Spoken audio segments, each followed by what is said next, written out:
Isang magandang araw mga kasangga. Ramdam na naman ng Marikina ang bagyong Inting.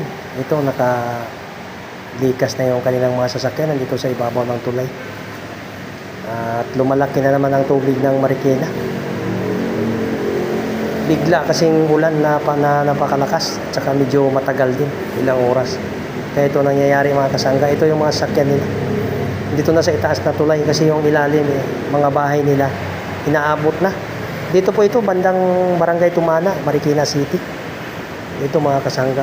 Ito yung mga sasakyan nila. Nakalikas na sa itaas ng tulay. Talagang ganito talaga ang buhay dito sa lugar na ito mga kasangga. Pag-pray na lang natin sila na sana'y hupa na itong baha na ito. At saka sana'y wala nang susunod pang bagyo. Hanggang dito na lang mga kasangga. Bye!